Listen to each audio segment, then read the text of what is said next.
So I think it's fair to say that after Mortal Kombat 11, the series being rebooted was probably a good idea for NetherRealm Studios to consider, especially when you look at how nonsensical and hated the previous rebooted timeline had become to the fans. I mean, let's be honest, if the existence of Kronika, randomly making Sindel evil and then insisting that she was always evil, or having one of the biggest and evilest characters of the franchise get casually fobbed off by the cheeky fan lady wasn't nails in the coffin, it probably didn't help. I mean, you know you've hit rock bottom when you make a story that revolves around time travel and then just have contradictory rules and mechanics. I think that's when you know it's time to pack things in.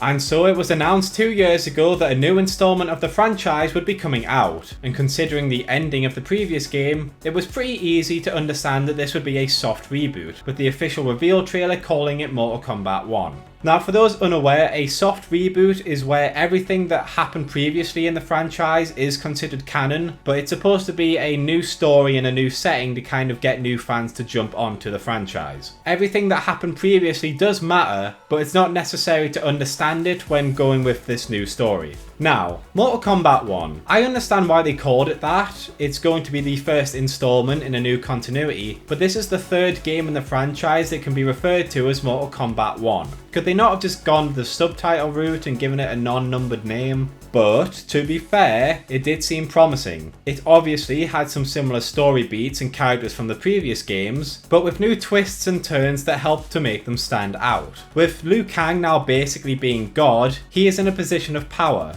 being Earthrealm's main protector, and takes on the role that Raiden filled previously. We learnt that Scorpion would be returning, but instead of being a vengeful and rage-filled Hanzo Hasashi, he is now Kuai Liang, who was the second Sub-Zero, and he and his brother helped to protect Earthrealm with Liu Kang. The Tarkatans are no longer a race of beings that exist in Outworld, but instead they are a bunch of individuals who have contracted a deadly disease known as Tarkat, which causes out-of-control bone growths to start appearing and makes the infected go slowly insane with bloodlust. On top of that, as Liu Kang and Geras are from previous timelines before it was rebooted, we have the ability to listen to their thoughts and feelings on the new events that are unfolding in front of them, making comments on the different world-building elements and the character arcs that are going on. But then we have the actual story itself. Now, at first I was a bit skeptical of everything that was going on right from the start, and that's because of it seemingly including Kronika as a supporting character in the story that helps kick off the plot. Now, considering that she was the main villain of the previous game, and the fact that her existence is a major aspect of the world building,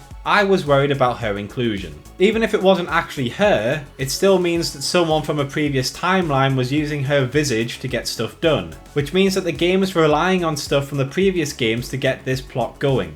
I was hoping that this aspect wouldn't take up too much of the story and would be easily explained without needing to hold the plot up to drop a massive info dump on us. So the next 2/3 of the game was actually alright from my point of view. I like the character progression between Johnny and Kenshi, showing them develop in both a personal level and it shows them growing a bond between each other. We get to see a more fleshed out Baraka, giving him an actual relatable backstory and goals, which hasn't happened in ever. The way that the three Lin Kuei interact with each other was good, even if Sub-Zero is far too edgy in his performance. To be honest, my favourite part was Mileena having to juggle her desire to be the Empress and make her mother proud, while also having to deal with her Tarkat infection and how that affects her mind and the way that people would see her. I thought it was a nice addition. It feels like the first time Mileena has had any sort of good addition to her character in a very long time.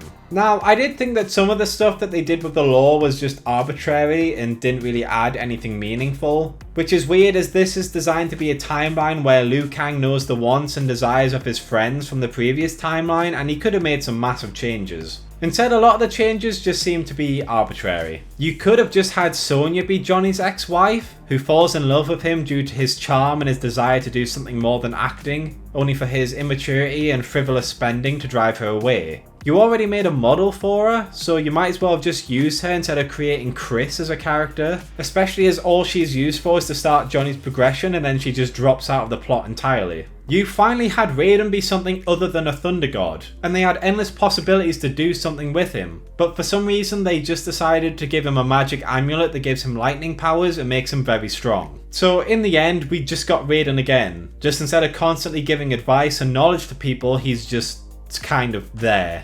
Once again, Kung Lao is just the snarky hat man who is there to play second fiddle to the Chosen One. To be honest, after seeing how much Lao desires to be respected and acknowledged for his actions, I thought it would have been nice to see Kang give Lao the honour of being the Chosen One like his ancestor, finally giving him the thing his previous self wanted. But no, he's just stuck in the same position as he was last time, just being friends with Raiden instead of Kang. Also, I think there's just far too many non-Earthrealm characters introduced into this story that don't really have a lot to do. On the hero side of things, Sindel, Melina and Tanya all have pretty solid goals and desires introduced into their story, but I didn't think they did much with Katana and Li Mei. Li Mei's character mostly revolves around the fact that she couldn't protect King Jared when he was assassinated, but besides that she doesn't really get the chance to add anything else to the story, and when he comes back they don't do anything with this plotline. Katana is also just there, like besides loving her family she doesn't really have anything else to do. You have Reiko, Shao's second in command, who also doesn't really get to do a lot besides being a jobber to Shao.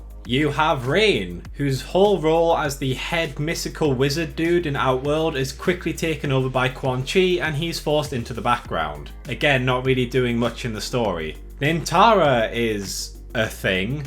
Also, another thing that I think in general is just a shame is that we don't really get any new major characters introduced in the game, with pretty much every character being someone that was previously introduced in one of the previous games, even if they have a new spin to them. However, at this point there wasn't really anything detrimental to the story, and as I said, I was enjoying it up to the 2/3 mark. Then the twist happened. The twist that basically makes this story incomprehensible unless you have played at least the past 3 games. We see that Kronika was actually Shang Tsung, and we discover that after the events of MK11 Aftermath, the singular timeline was actually split into multiple different timelines, where different events happened that caused Liu Kang to not become the new Keeper of Time. One of these timelines, where Tsung is in charge, has now discovered that Kang's timeline exists and wants to start invading it, wanting to wipe out his competition. This is where Mortal Kombat 1 ends and it instead becomes Mortal Kombat 12, because this story is no longer a soft reboot and pretty much everything that happened in the first few chapters of the game was just pointless filler. Everything that happens from here on out is a continuation of the story that was started in 2011 onwards. And even if you haven't played MK9 and 10,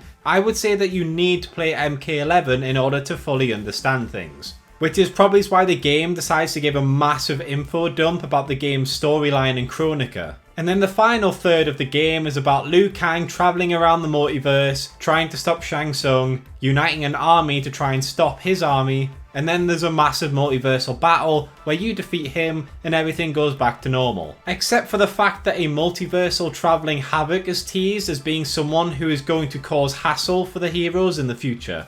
So yeah, I honestly cannot tell you what the point of both the ending of MK11 and this game's plot was. Even before the Aftermath DLC, MK11 was obviously showing us that there was going to be a big change for the Mortal Kombat franchise moving forward, with Liu Kang basically becoming God and rearranging things so that we, as an audience, would get to experience something new in the next game. 4 years later, they got halfway through fulfilling that promise of making a story that was a brand new jumping on point for a new audience, before throwing that promise in the bin and just continuing on from MK11. Like, I get you don't just want to completely erase what fans loved about the previous games, but there was nothing stopping you from just making references to stuff from the previous games. Especially as Liu Kang and Garrus are from that timeline and could provide little references to both the fans and to contrast with what's going on in the story. I mean, fuck me, despite the massive amount of faults that I have with that game's storyline, even MK9 did a better job of incorporating a soft reboot into the series, referencing previous events in a way that new players can understand it while crafting a new interpretation of the story.